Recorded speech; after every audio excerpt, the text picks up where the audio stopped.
बीरेंद्र यादव जी।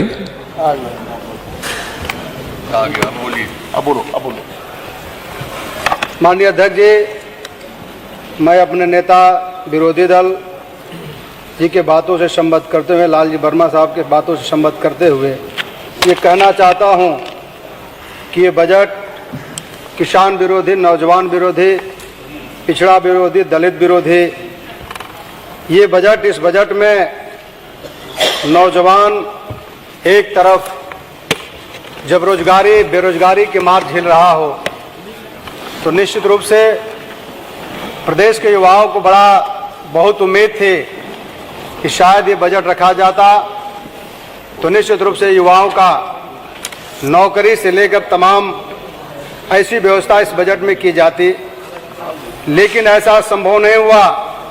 आज युवा जो है आत्महत्या कर रहा है और निश्चित रूप से प्रदेश का जो युवा है बेरोजगारी का दंश झेल रहा है। एक तरफ किसान परेशान है, किसानों की आमदनी को दुगना करने की बात ये सरकार कही थी, लेकिन आज तक किसानों की आमदनी दोगुना नहीं हुई।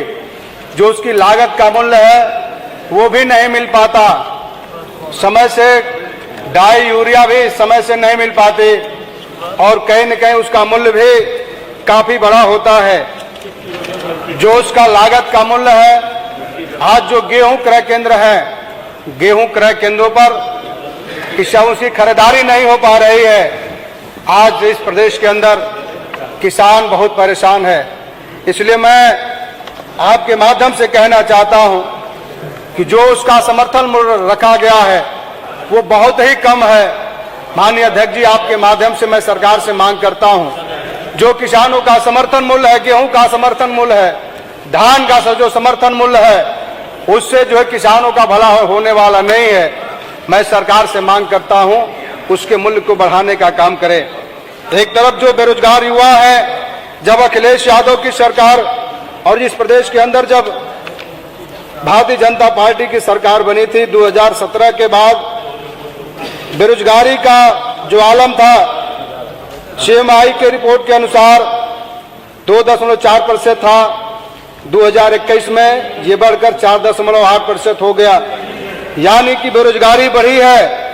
निश्चित रूप से मैं आपके माध्यम से सरकार से मांग करते हैं कि नौजवान जिस प्रकार से आत्महत्या कर रहा है, इलाहाबाद में पढ़ने वाला नौजवान जब रोजगार नहीं मिलता है, पढ़ते पढ़ते जो है उसकी उम्र निकल जाती है, तो कहीं न कहीं वो आत्महत्या करने को मजबूर हो जाता है। मैं नौजवानों के पक्ष में कहते हुए कहना चाहता हूं कि कहीं न कहीं ये सरकार नौजवानों के ऊपर बहुत लंबी चौड़ी बात करती है, लेकिन कहीं न कहीं उस तरह का सामना नहीं हो पाता है, उस तरह का जो है बातें नहीं आ पाती हैं। इसलिए मैं सरकार से मांग करता हूं कि जो झूठे आंकड़े प्रदेश सरकार ने प्रदेश के अंदर रखने का काम किया है, सदन के अंदर रखने का काम किया है, जो आंकड़ा है प्राइवेट नौकरियों में जो आंकड़ा प्रस्तुत किया गया है, मान्यवर मैं कहना चाहता हूं गाजीपुर जनपद में जब कैंप लगा करके ये सरकार नौकरी देने का बात कर रही थी, उसी समय वहां के प्रशासन के लोगों ने गाजीपुर के युवाओं के साथ धोखा किया, लाठी डंडे से मारकर उनको जो है बाहर निकाल दिया। मैं नहीं समझ पाता हूं वो आंकड़ा कहां से आ गया। जो प्राइवेट नौकरियां करने वाले लोग हैं, जब लाठी डंडे से बाहर कर दिया गया तो आखिरकार उनको नौकरी कहां मिली। सरकारी नौकरियों का भी बहुत लंबा आंकड़ा दिया जाता है। मनरेगा के जो मजदूर काम करते हैं उनको भी इसी में शामिल किया जाता है। मैं नहीं समझ पाता हूं कि आखिरकार मनरेगा का जो मजदूर 202 रुपया पाता है उसके कैसे भला होने का काम करता है। आज भारी तादाद में जो युवा है वो कहीं न कहीं बेरोजगारी की तरफ बढ़ रहा है, आत्महत्या की तरफ बढ़ रहा है। इसलिए मैं आपसे मांग करता हूं कि माननीय अध्यक्ष महोदय, इस पे जरूर आप ध्यान देने का काम करेंगे।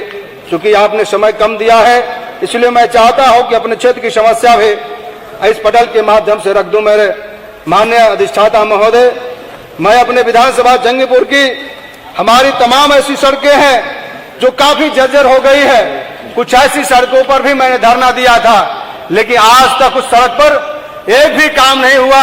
अधिष्ठाता महोदय, हमारे पास ये लंबी सूची है, अगर मैं इसको गिनाऊं तो बहुत समय लगेगा, इसलिए मैं आपके माध्यम से जरूर कहना चाहता हूं कि हमारी सूची को जरूर इसमें सम्मिलित कर लिया जाए। उसके साथ ही मैं गाजीपुर जनपद में एक